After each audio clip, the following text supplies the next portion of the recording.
तर विधान परिषदेच्या निवडणुकीसाठी भाजपचे उमेदवार जाहीर करण्यात आलेले आहेत। संदीप जोशी, संजय केनेकर आणि दादाराव केचे यांचं नाव भाजपकडनं जाहीर करण्यात आलेलं आहे। विधान परिषदेसाठी भाजपनं आज यादी जाहीर केलेली आहे, ज्यामध्ये ही 3 नावं आपल्याला दिसत आहेत। संख्याबळ पाहता सर्वच उमेदवार भाजपकडनं जाहीर केलेत। ही नावं आपण बघतोय, संदीप जोशी, संजय केनेकर आणि दादाराव केचे यांच्या नावाची भाजपकडनं विधान परिषदेसाठी घोषणा करण्यात आलेली आहे।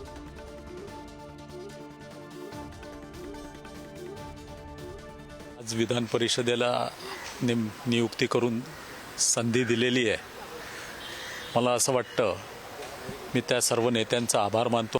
भारतीय जनता पार्टीचे विचार, भारतीय जनता पार्टीचे धोरणं सर्वसामान्यांमध्ये कसे रुजवता येईल त्या प्रयत्न करून मी ताकदीने सोबत राहील। भारतीय जनता पार्टीने माझ्यासारख्या सर्वसाधारण कार्यकर्त्याला, सर्वसाधारण समाजातील व्यक्तीला आज जी संधी दिली, संधी नव्हे तर जबाबदारी दिली, त्या जबाबदारीचा हा माझा सन्मानच आहे। आणि त्यामुळं खऱ्या अर्थानं महाराष्ट्राचं नेतृत्व माननीय मुख्यमंत्री देवेंद्रजी फडणवीस, तसेच महाराष्ट्राचे अध्यक्ष चंद्रशेखर बावनकुळेजी, महाराष्ट्राचे कार्यकारी अध्यक्ष रवींद्र चव्हाणजी यांचं खूप खूप आभार व्यक्त करतो, धन्यवाद मानतो।